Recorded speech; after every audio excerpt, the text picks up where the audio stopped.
And we're live. This is a special day for me here at Tea Talk because I have two of my wonderful program coordinators here with me to talk about the Seek workshop, Maddie and Raquel. Hi, guys. Hi. Hello. Awesome. Awesome. Good to have you guys here. Many times people see who, myself or Sarah, we're the ones on the front page, but we have the greatest team that's really powering the organization. And so we wanted to bring you guys on camera today to talk about the Seek program and the Seek workshop. And I'm just going to read real quickly what the Seek Color Certificate program is, right? The Seek Color Certificate program is a diversity, equity, and inclusion accountability initiative that encourages cancer care clinicians to pursue education and resources that help them better serve patients of color with the mission of ending disparities in care. And we believe that to overcome the disparities that exist in both cancer and in life, we not only have to see people for their unique individual experiences, but we must seek them out. And that's how we came up with the Seek Color program, right? We believe not just to see, but to seek out and to seek out opportunities as well to end these disparities. So I'm going to kick my first question to Miss Raquel. Raquel, in your own words, for our audience, what is the goal of the Seek workshops? So, I believe that the disparities in cancer care are big problems and they require big actions. It's common knowledge that certain groups of people are at a higher risk for certain cancers and making them more likely to experience worse outcomes. This is why we wanted to create a workshop that encourages cancer care clinicians to pursue education and resources that help them to better serve patients of color. All right. And that is so true. We've had a few guests on our show recently, and one that still stick in my mind, ladies, is the guest I had, I think it might have been Monday. And it was about the LGBTQ community, the trans especially. And I know I was just told that this is LGBTQ month, which is just good to remember. But what spoke to me about that was when she mentioned that there were trans who were male, acting as female, but not having the operation yet. And they were ending up with prostate cancer and not saying anything because of the embarrassment about it. Similarly, they had women who are transitioning to men, but have not done the operation yet, and they're having breast cancer, but they're embarrassed to say they're having breast cancer. So what we do in the Seek workshop is so important because we want to bring this kind of type of information to the forefront so doctors are aware that when you see a patient, go beyond just the outer, go deeper and ask deep questions. All right, Miss Maddie, you're up next. What kind of sessions are offered at the workshop? So we offer a variety of sessions in our workshop agenda that give clinicians the opportunity to ask questions and further investigate the systems that perpetuate inequalities. While we don't have all the answers, we want to create an environment that everyone participating feels comfortable to have these open discussions about the disparities they witness or personally experience, and also learn from others in the healthcare system on how to improve or challenge these inequalities that they see. So I know working with the two of you that you guys put a lot of effort in these workshops. We have to find speakers, right? We have to arrange for their travel. We have to find the right topics for them to speak on. We have to do a lot of stuff. So I want to ask you guys, what is the process for securing and choosing the speakers? For example, I watched the virtual in May, which I thought was an amazing workshop from the very beginning to the very last speaker. I was very impressed with the content.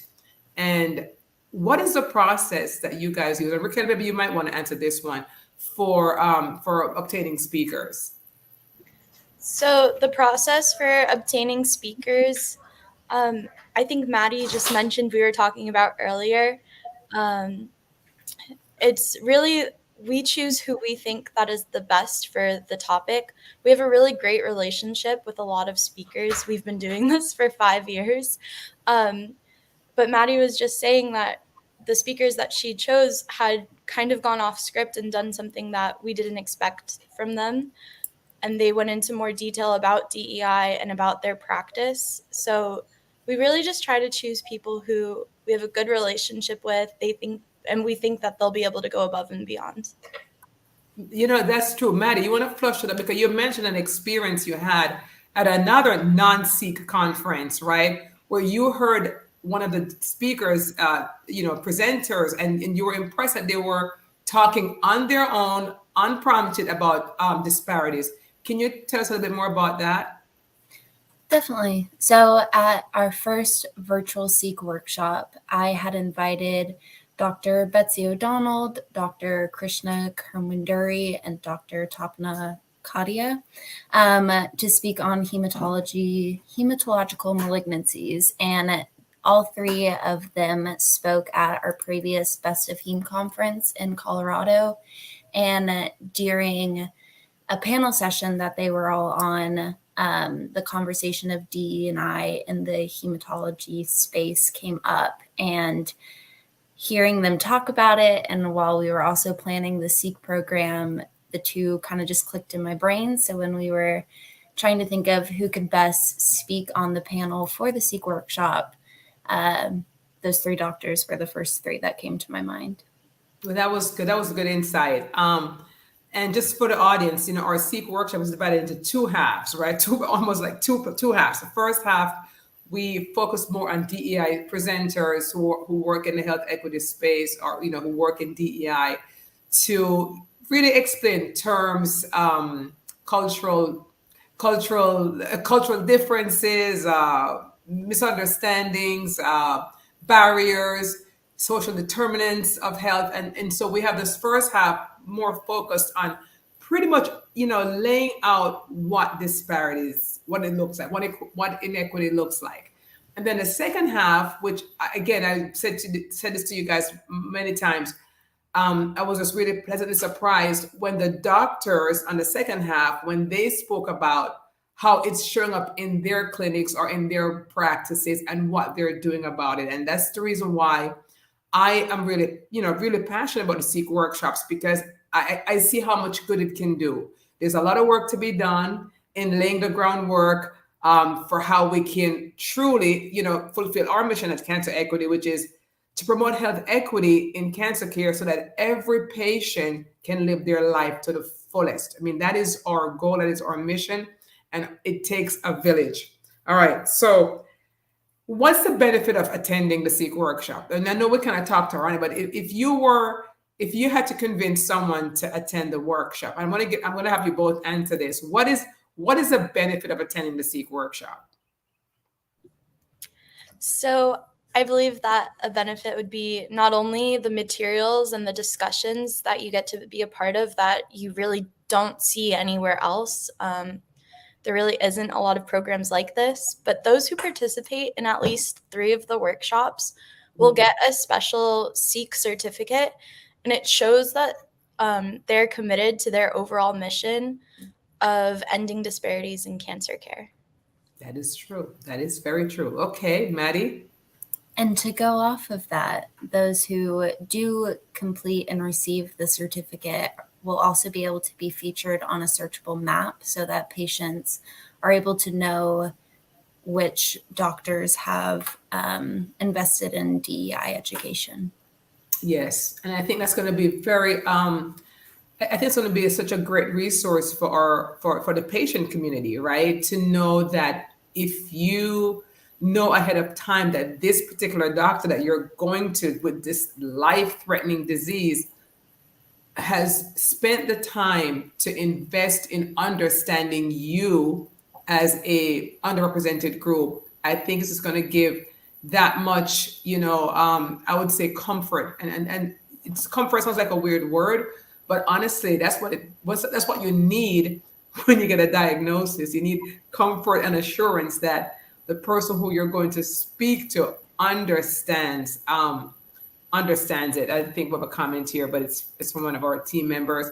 The Seek workshop should be part of all healthcare providers' education. I totally agree with you, Ilana, on that.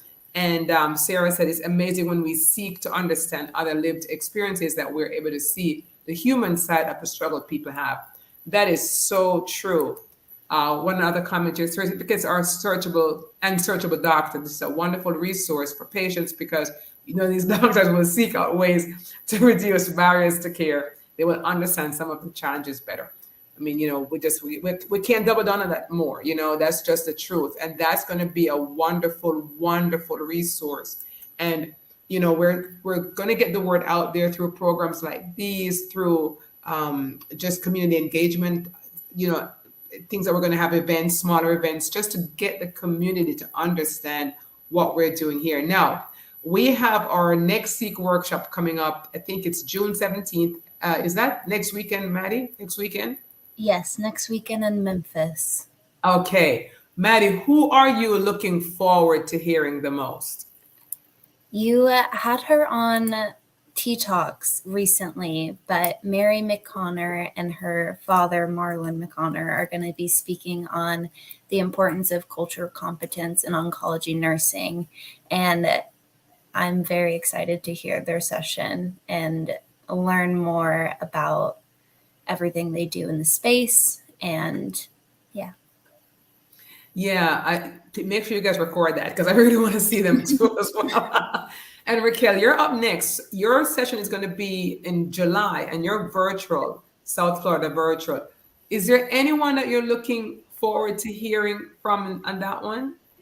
Yes, so I'm very excited to hear Debbie Donardi. She's a patient advocate from Force, and she's spoken at a couple of our other conferences. But her session that she's speaking on is navigating language barriers in cancer care, which I think is truly one of the most important things, especially in South Florida. We have a lot of different languages down here. So I'm really excited to hear her speak. I am glad you mentioned that because the guest that we had, I had another guest, which is coming on, I think, next week. She mentioned to me, I had a private call with her, and she was telling me about a situation in Memphis with a Hispanic patient who, during COVID, who, didn't speak English. And so when she went to the doctor, COVID was a very trying time for everyone, right? It was too many people in the hospitals. And unfortunately, the person didn't speak Spanish, didn't speak English. And so she was pretty much just put to the side and she died. But she was close to this guest who we have coming up.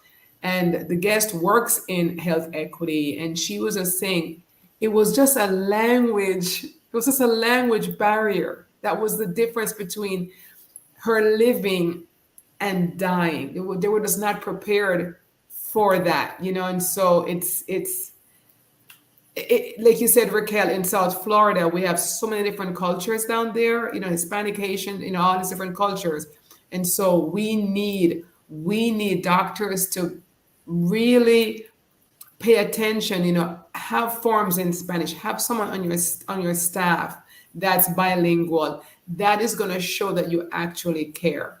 So I'm gonna ask you guys one final question. You guys have been so wonderful to jump on last minute. I got to give you guys credit because you guys were my last minute guests, and you guys were doing amazing. What does health equity mean to you personally? Just to you, not to total health, not to cancer equity, but what does health equity means to Raquel? Okay, so when I think of equity in general, I think of this example that I learned from a previous conference, and it's there's an apple tree, and everybody has an equal amount of ladder, like to reach the apples, but everybody's different heights. So just because the stool is tall enough for someone who's 6 foot, they can reach the apples, but everybody else is the same length of ladder. So equity would be if you're 3 feet tall and the apple is 8 feet, you would get a 5 foot ladder. But if you're 6 feet tall and the apple tree is 8 feet tall, you would get a 2-foot ladder. So I think for me, it's not giving everybody equal chances. It's giving people extra help in certain areas where they need it. That gave me goosebumps. Maddie, I'm sorry for you because you have to come after that. Raquel, that gave me that gave me goosebumps. I could just picture it. And that is a perfect picture of what we're trying to communicate. It's not what I'm asking for. It's not racial. It's not gender. It's just, okay, there are certain disadvantages, whether it's height. That was a perfect example, right? Whether it's height, whether it's sex, whether it's sexual orientation, whether it's race, color. It's not an equal playing field. And equity is, how can we level the playing field so everyone is at this, whatever way you tip the scales, that there's an equal opportunity because the playing field was leveled. Beautifully said. All right, Maddie, go ahead. I love that you said meeting people where they're at. That's something that I strive to do in my personal life. But in regards to health equity, to me, it means providing everyone the opportunity to not only achieve their best possible state of health, but also providing them the access and tools to manage their health long term. Yes, exactly. Beautifully said. Beautifully said. Providing the tools. Again, the idea, we're looking for the outcome, right? The outcome, the idea is that we're looking for everyone to have good care, but it doesn't look the same way, right? It doesn't look the same way for everyone. But what we want, though, is for doctors and healthcare practitioners to understand where people's points are and to meet them at those points of need. That's just the thing. My point of need and someone else's point of need is two different points of need, right? But how can we get down to the details and meet people at their points of need? Let me tell you, there's a couple more comments here, and I'll just share them on the screen. Dr. Miriam McConnell is looking forward to hearing in Memphis. Next weekend, Debbie Denardi is Raquel looking forward to hearing in South Florida. The Latinx population is the largest in Memphis and South Florida of patients and significantly affected by inequities. And then Ilana says, South Florida's healthcare providers, please join us virtually on July 15th. Ilana, please put that link in the comments so that they can register. Sarah says, great analogy, Raquel. And so great, Maddie. We need to focus on follow-up for people to live better. All right. So last question.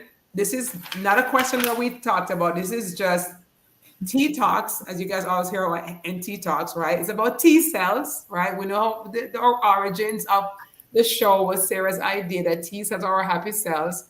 So we're going to have T Talks. So I want you guys to leave the audience with something that's going to make us feel happy.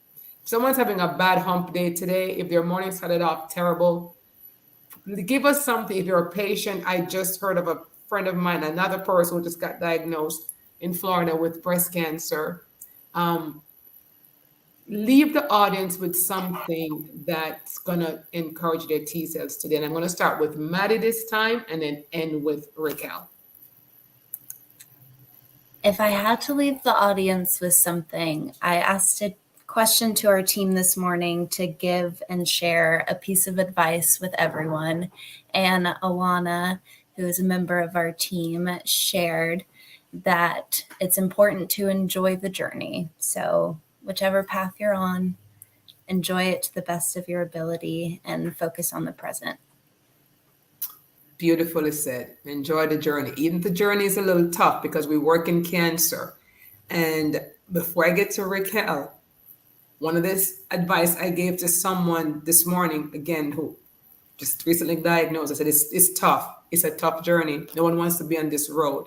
However, positivity is going to be a big help for you and your faith.